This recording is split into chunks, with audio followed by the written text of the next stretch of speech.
Social media rewards fakery. I'm sure every time you scroll on TikTok, Instagram, or even YouTube Shorts, you are flooded by content made by absolute clowns. And that's because the algorithms don't care what you do or how low you stoop, they just want engaging content. And unfortunately, in the 21st century, the most engaging content is made by fake people. People that are putting on performances, people that are purposely being extreme for clicks and likes, and people who are willing to do or be anything in order to get or maintain fame. However, you don't have to do this. And in this video, I am going to describe exactly how you can be an authentic person who connects with other authentic people to create better content, better relationships, and just live a better life. And in order to do that, I am going to give you 3 signs that you are being an authentic person so that you can look yourself in the mirror, evaluate who you are and how you've been living, and course correct as necessary in order to live your most authentic life. With that being said, if you're new to this channel, my name is Nathaniel Kanako, otherwise known as the New Da Vinci.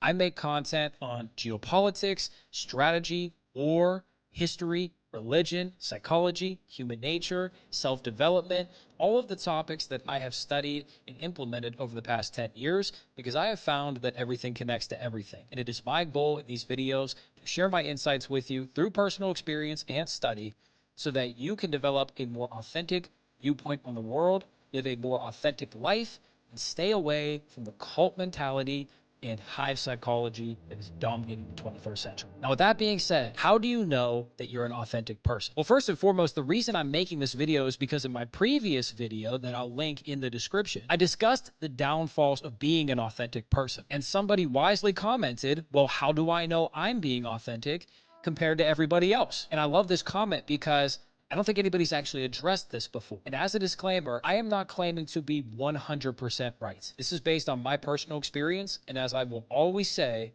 I'm not always right, but I am always real. Now, with that being said, the first sign that you are being an authentic person is that you feel physically free. Now, what do I mean by this? Well, I mean that you don't have tension in your body. Whenever you walk around the world, you feel light, you feel loose. Whenever you evaluate the thoughts in your mind, you find that they are fluid, they are flowing like a raging river. And whenever you enter rooms, you feel like you can own the space confidently, as in you can put your foot up on the desk anywhere you go. You can kick back and relax even if you're in a foreign environment. This is the #1 sign that you're being authentic because authentic people are comfortable wherever they go. Even if they're in a foreign country where they don't speak the language, they still feel comfortable knowing that they know who they are and that their self-assurance will allow them to navigate the new environment, even if it is incredibly strange. If you feel physically tight, if you feel tense, it's probably a sign that you're not being your authentic self, because tension in the body reflects a tension in the mind. And that tension in the mind stems from the awareness that you're not being who you want to be. You're not saying the things that you want to say. You're not sparking up the conversations that you want to spark up. You're not cracking the jokes that you want to crack. And you're not wearing the things that you want to wear. Once you start addressing those issues, all of a sudden the tension in your mind will loosen up, followed by the tension in your body. Now, that being said, the second sign that you are being an authentic person is that you feel an underlying sense of joy. And what this means is that even though you are naturally going to have highs and lows, as in you're going to have better days and you're going to have worse days, you're going to feel ecstatic and you're going to feel a little melancholy or even depressed at times. Underneath it all, there is a bedrock, a foundation of joy. And that joy stems from knowing that you're being who you want to be, being who you're supposed to be. And in fact, even though this is sign #2 on the list, I would say this is the most important of them all. Because what I've found in my life is that even though I will have some crazy highs and some crazy lows, underneath it all, I have this layer of joy. And that layer of joy has only increased over time as I've become a more and more authentic version of myself. And with that layer of joy becoming stronger and stronger, I've been able to minimize the amount of time that I spend in those low periods, in those valleys. And I'm able to bounce back much quicker to a level of happiness. And as I've continued to do this over the years, I've found myself going in an upward spiral, consistently going up and up and up, because I'm always spending more time in an extroverted state. And you may be thinking, well, maybe you're just an extrovert. No, I am definitely not a pure extrovert. I love time by myself. I love reading. I love writing. I love studying. I love sitting with my own thoughts and meditating. I love playing basketball by myself. I love writing music by myself.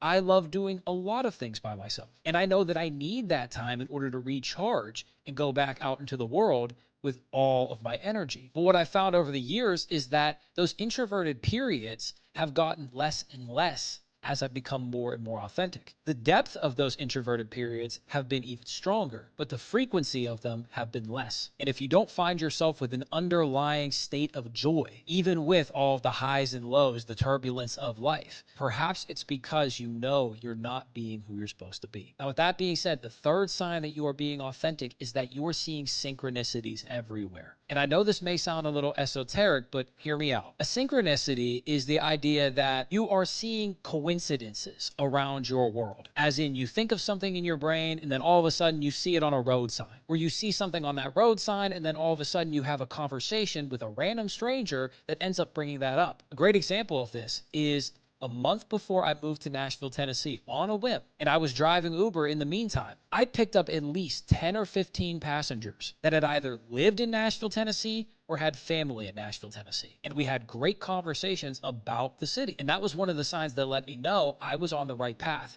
that I had picked the right place to move, that I was being my authentic self. Now, these synchronicities can take the form of a lot of different things. They could be angel numbers, 111, 222, 333, etc. It could be, as it happened in my case, where I ended up meeting a bunch of people who were from the place I was about to move to. Or it could be you thinking of an old friend who just happens to call you out of the blue. First time in a couple of years. Weird, right? These are further signs that you are being the authentic version of yourself. Because really what this comes down to is that whenever you're authentic, your brain is tuned into God, is tuned into the universe, the higher power, the collective conscious, whatever you want to call it. And with your mind tuned into this ether, this eternal force, this energy, things begin to manifest in your life very, very quickly. And as you continue to be a more and more authentic version of yourself, you are going to see more and more of these synchronicities. Now, having listed those three signs, I do have to give you a warning. These are not the only three signs that you're being authentic. And in a future video, I am going to discuss negative signs of you being authentic.